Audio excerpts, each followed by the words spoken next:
Où que l'on soit dans le labour, on la cherche du regard, comme pour s'assurer qu'elle est toujours bien là. Dominant du haut de ces 900 mètres les paysages et les hommes, les protégeant tel un totem naturel, voici la rune. Ici, c'est plus qu'une montagne, presque un membre de la famille à qui l'on vient régulièrement rendre visite. Elle a une sacrée personnalité, cette montagne. Oui, tout à fait. Elle a une sacrée personnalité. Elle peut être magnifique, elle peut être repoussante parfois.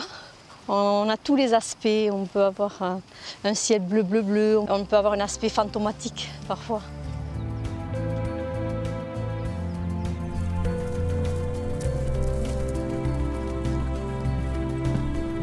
La vision de ces chevaux qui courent dans la montagne, j'ai l'impression presque d'être, je sais pas, aux États-Unis, de voir des Mustangs, et pourtant on est bien au Pays Basque et ce cheval, il est d'ici. C'est un cheval qu'on appelle le Potioc et qui est un petit cheval rustique, semi-sauvage. Ça peuple la montagne. T'as des souvenirs d'enfance, toi, de ces chevaux? Je vais vous raconter une histoire. Il devait être à peu près 2 h du matin. J'avais entre 18 et 20 ans. Et puis, qu'est-ce que je vois? Je vois un troupeau de Potioc. Et puis en plus, je les vois avec des chaussons. Je me dis, mais je ne comprenais rien. C'était un passage. Ah oui, on lui a mis des chaussettes pour qu'il ne fasse pas de bruit, voilà, en fait. Tout à fait. C'est là que j'ai réalisé qu'il y avait vraiment de la contrebande. Et notamment, pas que de l'alcool, des cigarettes ou des piles ou de la pénicilline, aussi des animaux, dont le Potioc. Tu te souviens de la première fois où tu es venue, où j'imagine tu devais être toute petite? Oui, j'étais toute petite, j'avais aux alentours de 4 ans. Et on était montés avec mes parents. Et je me rappelle du sommet, j'avais une sensation très forte d'immensité en tout cas. C'est Saint-Jean-de-Luz là-bas? C'est Saint-Jean-de-Luz. Par très beau temps, on peut regarder jusqu'à Mimizan dans les Landes. Et de ce côté, jusqu'à Saint-Sébastien. On pourrait presque plonger la main dans l'océan.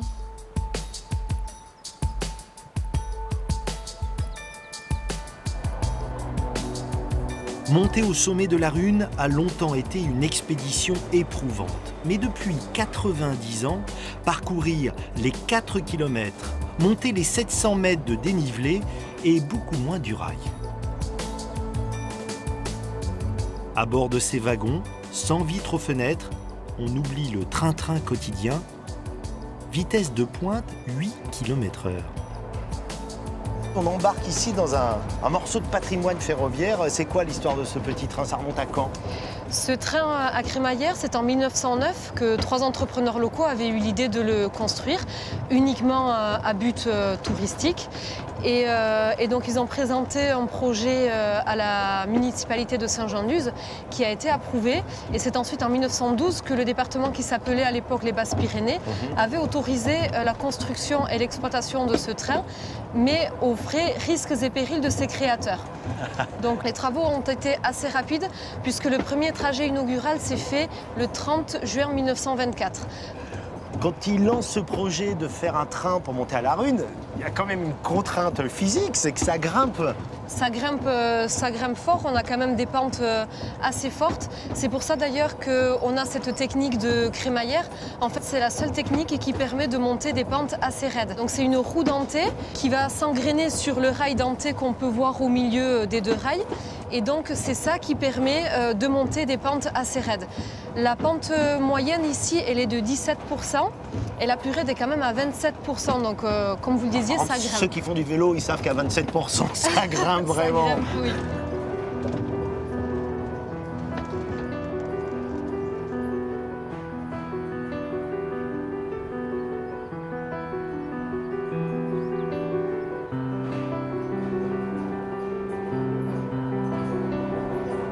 C'est la locomotive qui va pousser le train en montant et qui va la retenir au contraire en descendant. Donc elle est toujours à l'arrière en fait. Elle est toujours à l'arrière, voilà. Et on a un chef de train en fait qui est là en bout de train, qui en fait est les yeux du train. Donc c'est lui qui surveille si il n'y a rien en travers de la voie ou si tout se passe bien.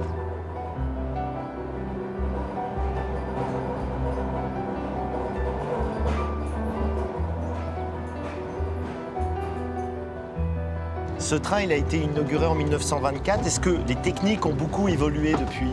C'est toujours le même train depuis cette époque-là.